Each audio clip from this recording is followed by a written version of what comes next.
This is DateLine, news and conversations. My guest tonight has been a friend for a number of years. He's a Russian-born American citizen, educated in the United States. He received a medical degree from the University of Arizona. He's been on the show several times before, but it's been quite a while. Lev Korovin, welcome back to the show. Good series. Oh, boy, I tell you, it's great to see you. Now, you've been back in Russia now for what? At least a year. Since the 4th of July of 2021. That's when my plane landed here. It's kind of my personal Independence Day from the United States. Okay. So you're working in a community, a fairly large community, which is living a communal type lifestyle.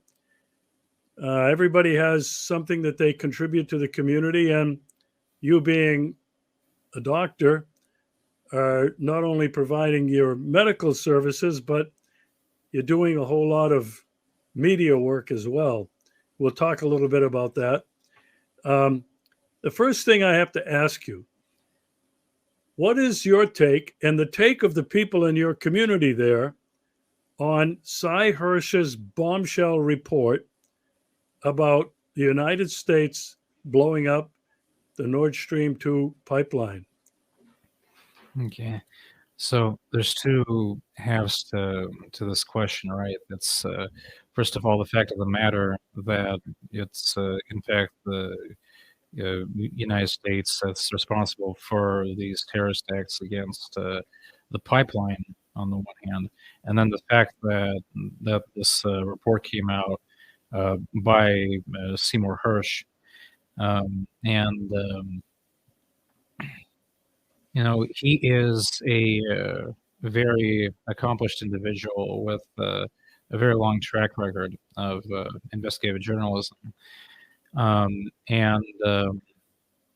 the thing with investigative journalism is it comes in a couple of different flavors, right?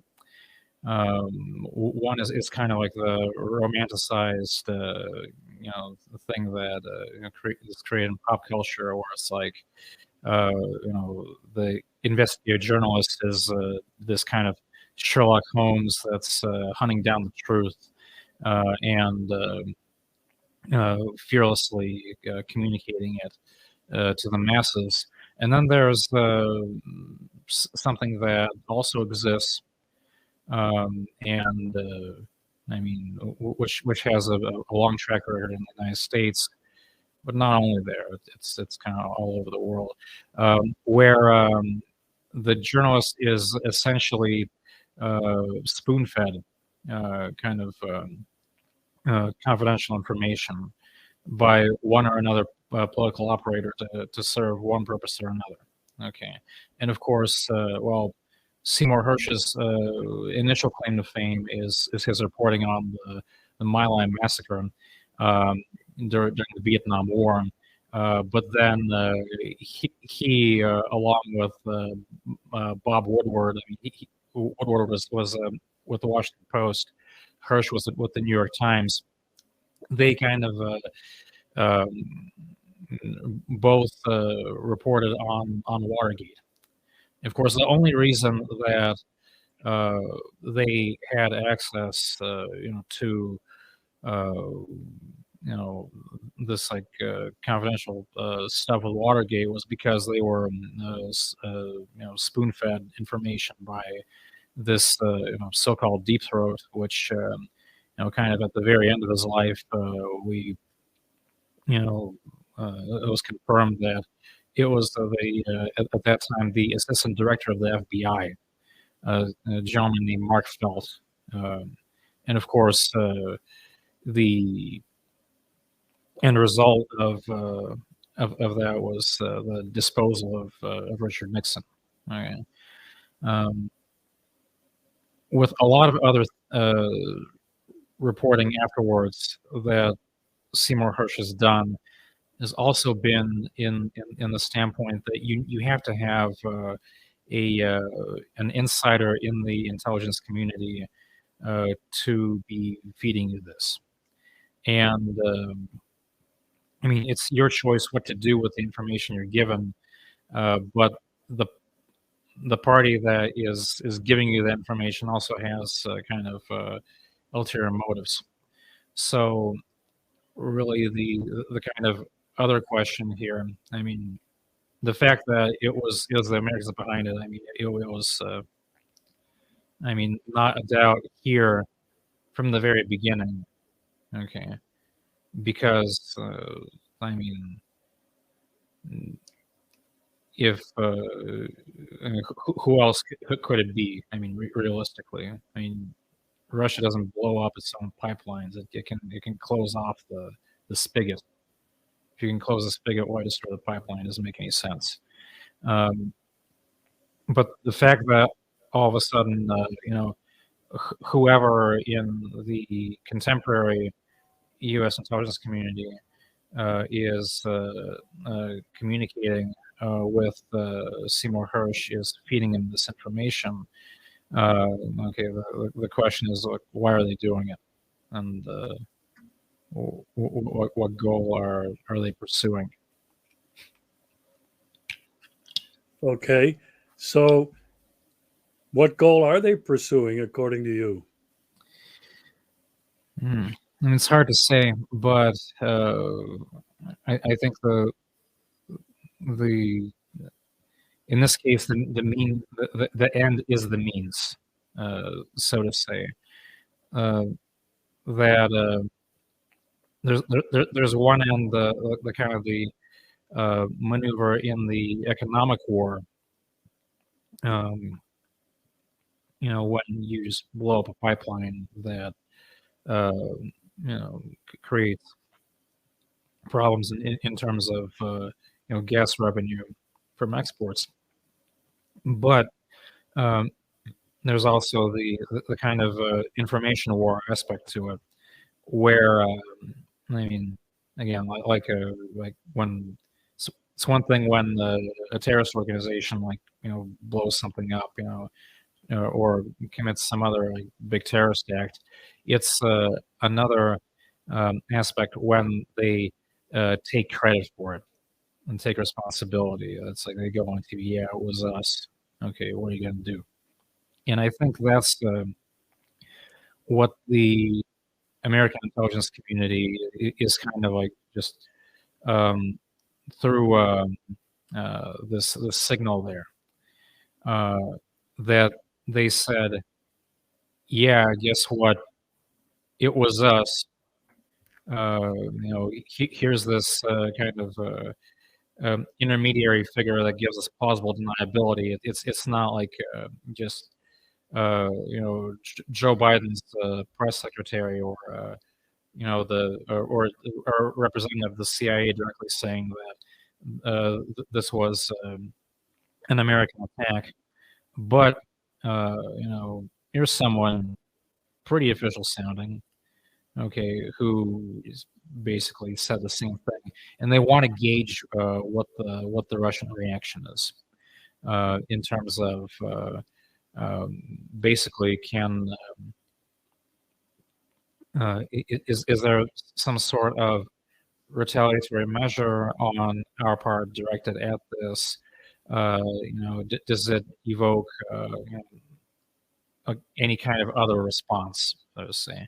And based on that, they can kind of also feel, you know, it's always testing boundaries. You know, it's always figuring out what is the most that you can get away with without turning this into just a head-on, like, or, you know, no holds barred, like World War III, kinetic nuclear confrontation, right? Um, and it's another one of these, like, test the boundaries. One is to blow up the pipeline. And it's like, hey, guess what? You know, we did it. You know, what are you going to do? I think that's what they're doing. That's interesting.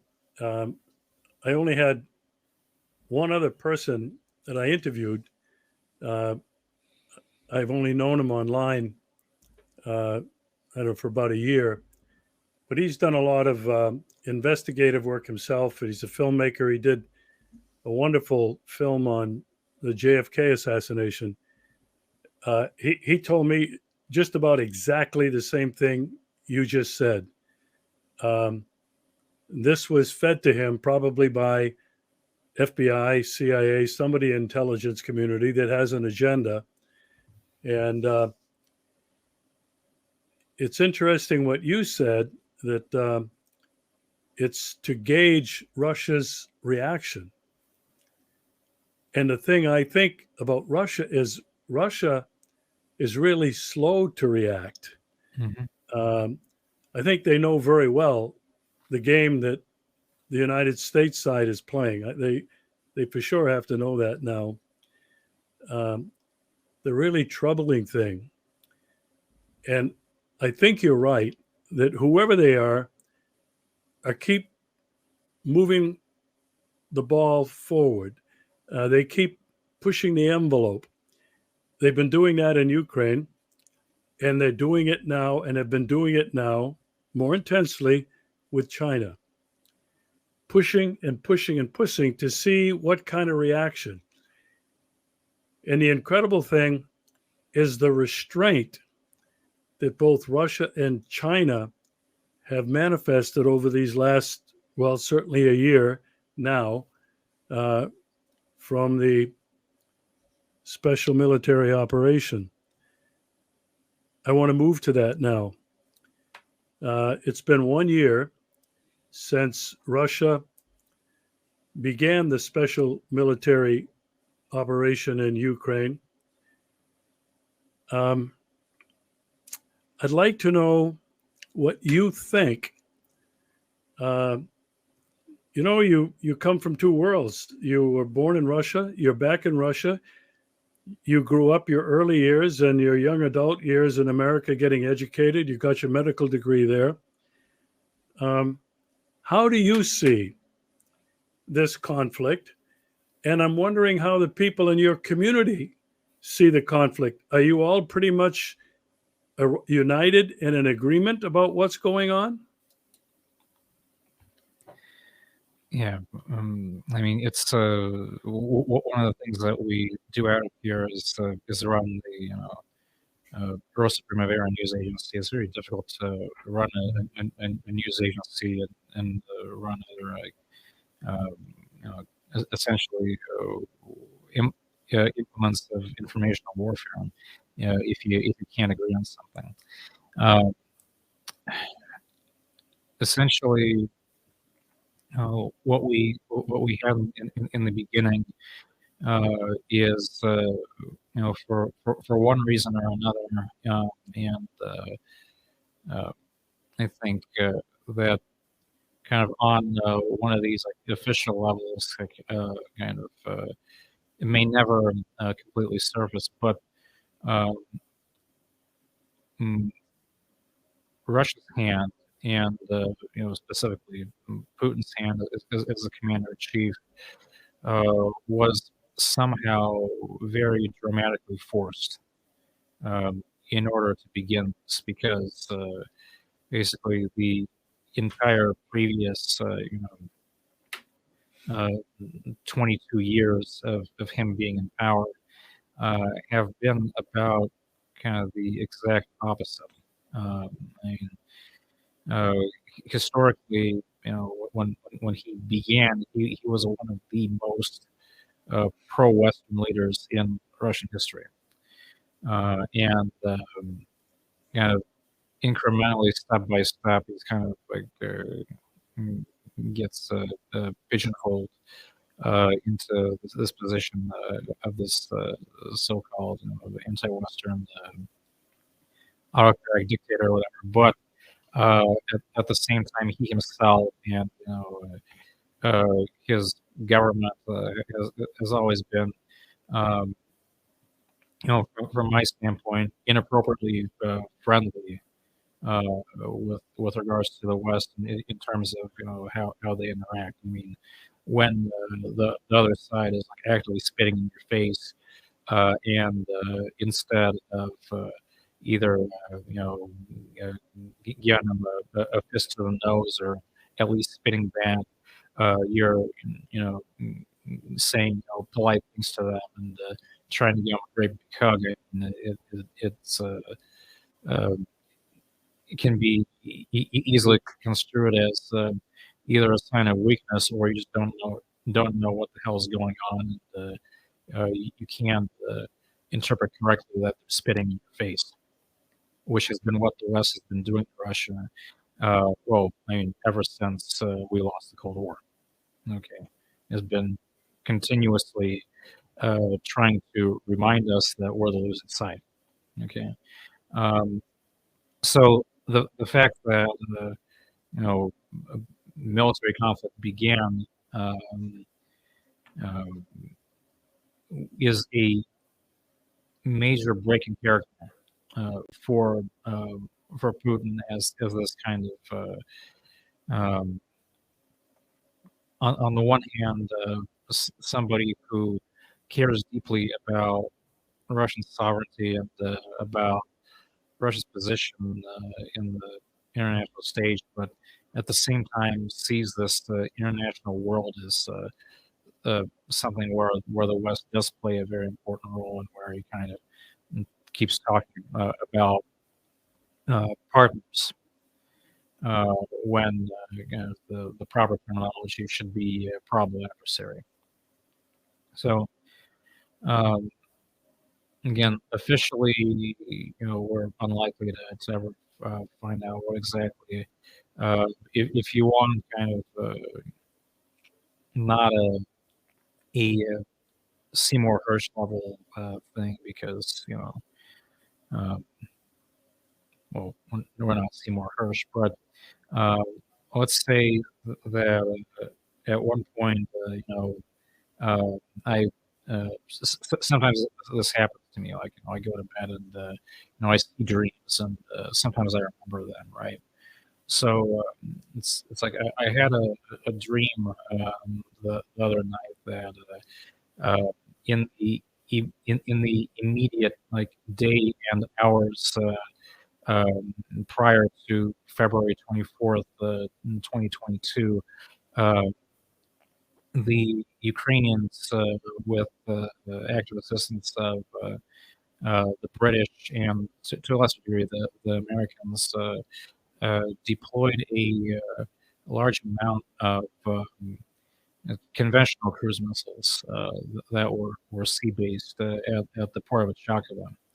And from there, uh, their intention was to launch a overwhelmingly powerful missile strike against the city of Donetsk in the Donetsk People's Republic, which I mean, the amount of high explosives that would have been delivered would have spelled an immediate massive humanitarian catastrophe. The entire city would burn, and then it would have been a little bit too late for Putin to talk about his intent and willingness to defend the Russian population in Donbass. So when have overwhelmingly reliable information that something that destructive is about to happen, you have to do something, and basically they did something. In kind of you remember it was everything about the beginning felt very improvised and kind of people didn't sound like they really knew exactly what at that point they're getting into. Part of the reason that it just wasn't something that probably was even very well planned in advance, because the thing itself was a reaction. But again, that's the stuff of dreams for you. But just kind of remembered it. So that's what I'll share.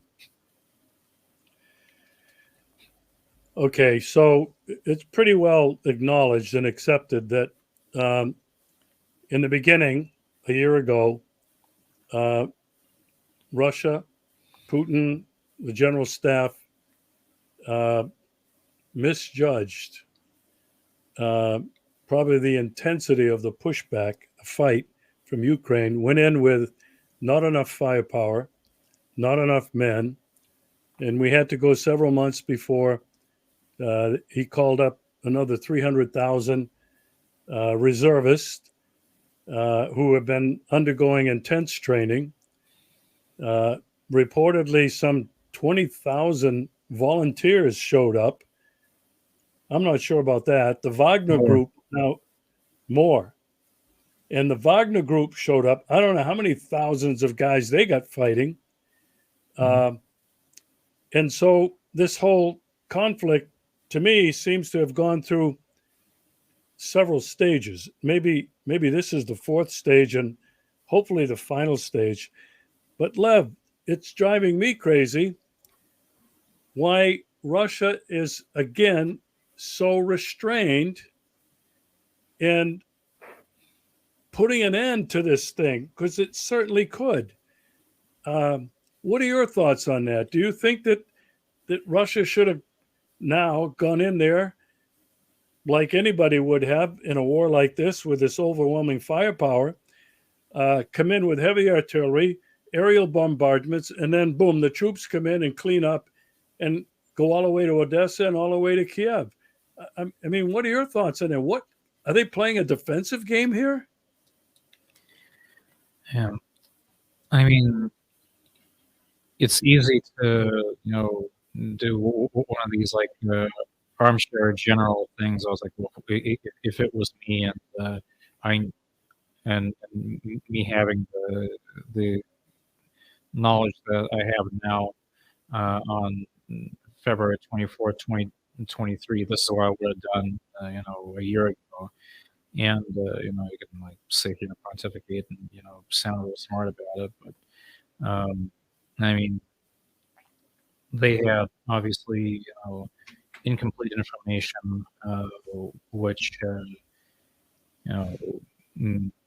came partially from questionable sources, which is also it's interpreted by humans, right? And, people they want to see what they believe. Generally speaking, it's human nature. Like we always look for things around us that is evidence to support the position that we already hold. And I mean, sure, there were voices that were saying different things. For example, our organization, Essence of Time, back in 2017, we published the first volume or the first edition of Ukrainism, which is available online at rosaprimavera.ru, where it was presented in a very multidisciplinary level that post-Soviet Ukraine, was taken over ideologically by neo-Nazis from the very beginning, from 1991, and it was being brought up as this anti-Russia, specifically to be this kind of the West's not lapdog but attack dog against Russia, and they're specifically being brought up by this neo-Nazi ideology by their Western instructors to fight to the last Ukrainian against us. And in the beginning of next month, I think March 4th, we're going to have the presentation of the second edition of Ukrainism, which is even more expanded and scientifically rigorous than the first one, where we're going to have a large amount of guests, from different places, including from different, not just the civil society, but government and military agencies, and hopefully, they're going to be in a receptive mood to to hear what we have to say about this Nazi renaissance that has been going on in Ukraine, and that now is uh, being further accelerated in the new military environment. Okay, uh, what to do now? Uh, you know,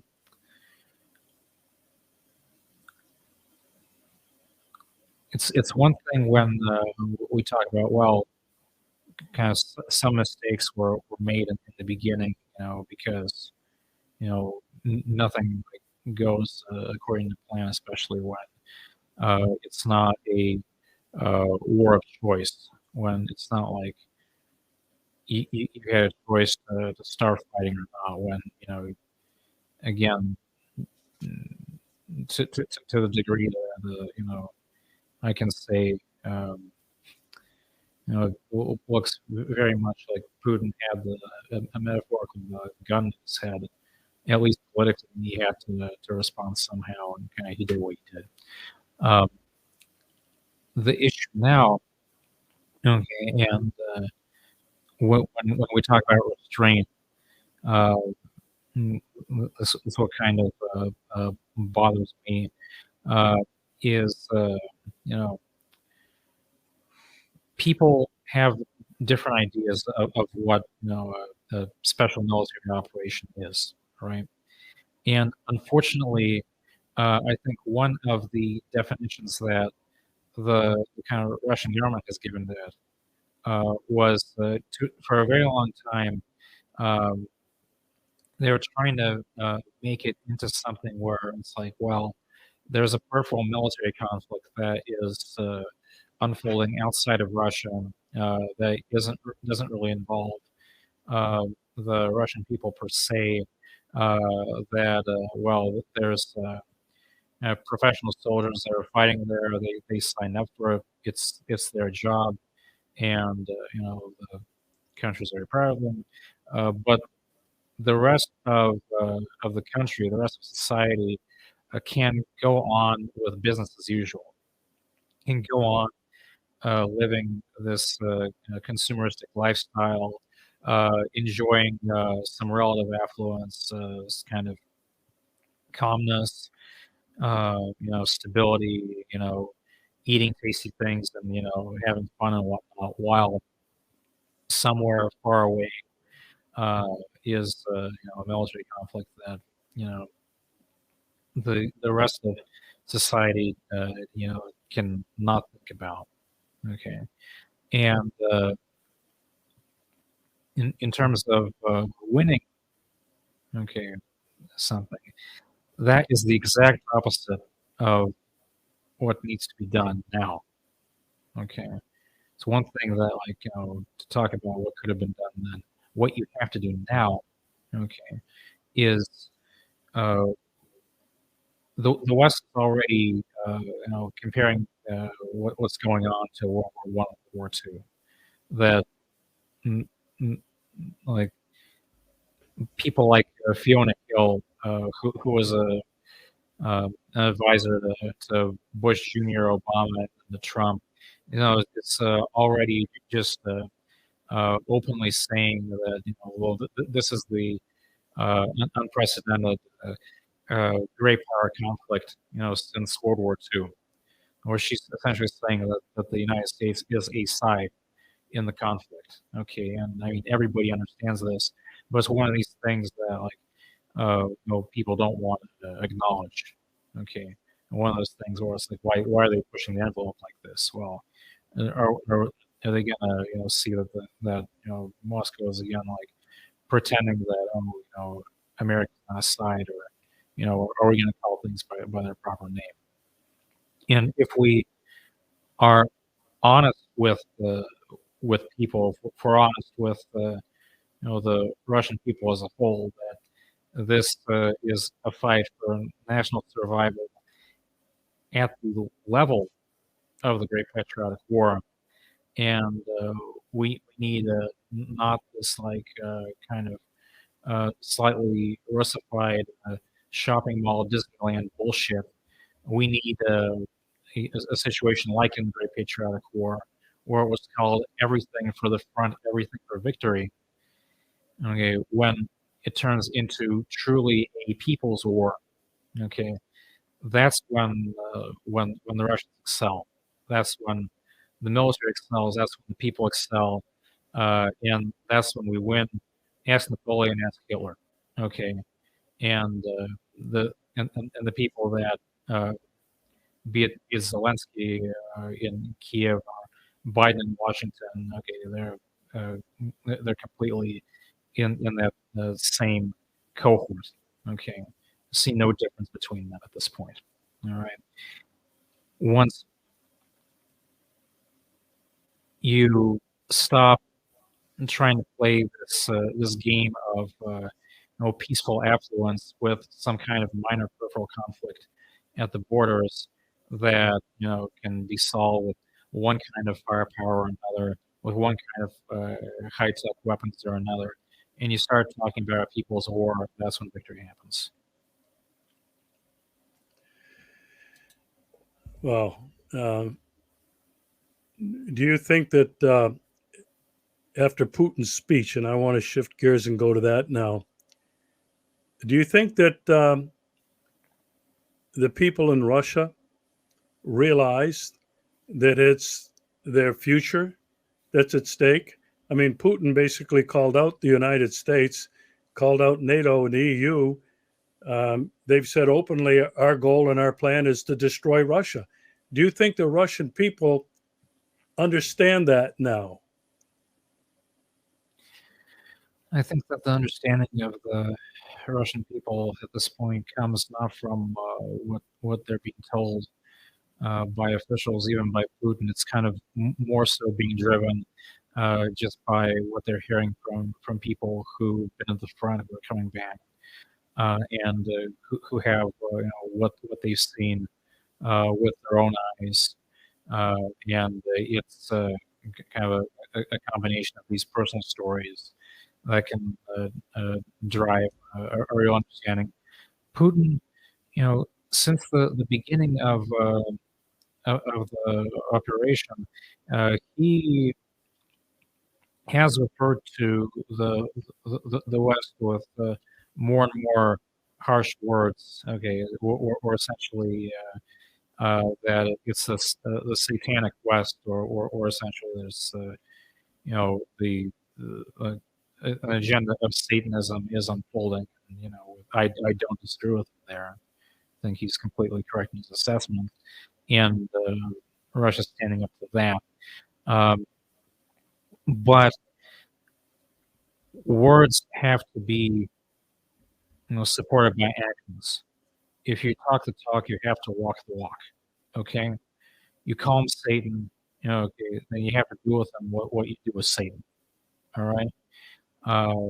You don't call somebody Satan and then kind of gauge your negotiating positions. Okay, it's kind of two different approaches. I think that as the situation continues to unfold, this necessity of a people's more and more being understood in the Kremlin, but it's still a slower evolution of understanding than I'd like to see. I think, in terms of calling out the United States and the West, I think what Putin may be doing is trying to build up foreign support, especially support by non-Western allied countries, so the so-called global South, for example, countries like India, like South Africa, China a priori is an adversary of the United States, and because we've positioned ourselves the way that we have. Of course, they're not going to support the United States against us because they're not stupid. Um, but one thing is kind of interest, which people are going to pursue either way. On the other hand, is trying to take a stand at a sort of ideological leadership, where it's Russia trying to unite the rest of the non-Western world, everybody who's not the Golden Dawn, in its fight against the West. And I think that may be kind of the goal of the rhetoric. Realistically, I think that these countries are kind of more still playing a kind of wait and see moment. I mean, let's say Iran is being very actively helpful, but for the most part, it's kind of the rest of the world is kind of watching this as a very interesting boxing match, where Russia's the obvious underdog, and they just kind of wait to see how it plays out. If the underdog Russians start winning, then they might be real happy and maybe try to jump on the bandwagon at the last minute, kind of like the Russian allies did in World War II. They can kind of share credit with us for the victory, but otherwise they're going to sit there. If we kind of end up taking a beating, then they're going to be like, well, what do you expect? And of course, sympathies, are against the demonic force, but hey, what are you going to do, type thing. So, if you ask about goals of rhetoric, that may be one of the things that Putin and our Ministry of Foreign Affairs might be trying to do is kind of try to take a stab at a global leadership. But right now, the non-West world is kind of contemplatively waiting to see how things turn out. Can't really even plan for it. Kind of is what it is. Okay, I want to end on this, and it's kind of a segue. We've been talking about Putin. You said in the very beginning that he's been probably the most pro-Western leader in the history of Russia and the Soviet Union. His speech. Now, I watched it twice. I've read several people who have analyzed it. Everybody has been heaping praise on Putin for that speech. I'm talking American people who are credible, who are good analysts. I'm talking some of my personal friends. I'm talking to some people from around the world, other countries, including some of those countries in NATO. I have friends in some of those countries that they can't go public like this, but through email or privately, they'll tell you they thought the speech was fantastic. And they thought, well, it was divided into two parts. There was the whole domestic economic piece for the Russian people and for the rest of the world. That, look, Russia's doing great after you sanctioned us. But then there was the piece where he wasn't talking about America as a partner anymore. Mm-hmm. He called them out on everything they've been doing, not just towards Russia, but around the world. And it was really interesting that President Xi And his higher officials, in just the last day or so, have been doing the same thing. Now, this is the question I want to end on. Two parts. What did you think of the speech? And second of all, do you think that this speech marked a turning point in Russia's relations with America and the West? And are they not now on the path of trying to be the world leader, taking the rest of the world and those other countries that are waiting and seeing towards this new multipolar world based on, as Putin keeps saying, strict observance of international law, the UN Charter, and the respect and sovereignty of all nations? Your thoughts, Lev, on that? Yeah, I mean, it's not the first time that Putin's called out the West as the major source of global instability. I mean, everybody remembers the 2007 Munich speech. I think that was the major turning point. Of course, he gave that speech after emissaries from the West, in response to his seeking, before that, things like membership in NATO and the EU for Russia. Basically told them, yeah, well, we can do all those things, but first you have to break Russia up into a few, 7 or 8 independent countries, and then maybe we'll think about what to do with the broken up pieces of your country, if we're going to accept them to the West or not. After they told him that, then kind of Putin understood that what they're trying to do, and that's the first time he called them out on what they're doing.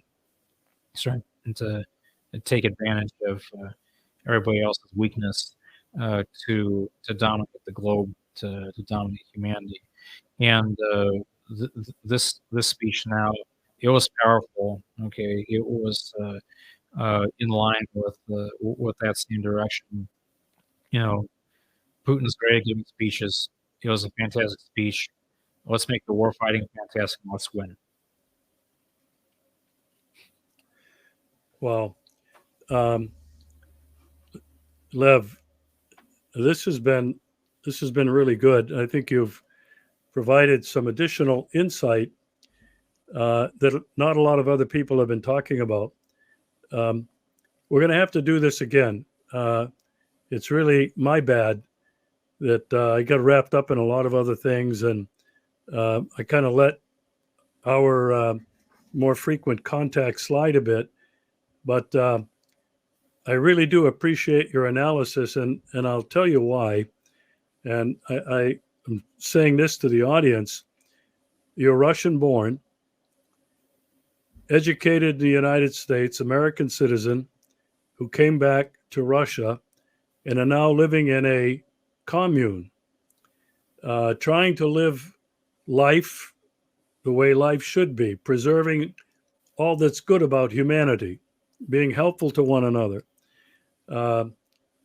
And you provide a perspective from having been and being in both worlds. And I think I need to have you back as soon as we can to continue this discussion, because I want to talk to you in another show about the geopolitical landscape since last year with the special military operation that everybody agrees is changing at rapid speed. So thanks so much for joining me again. It's been great having you and great seeing you again. Regis, it's always my pleasure, and look forward to doing more of these.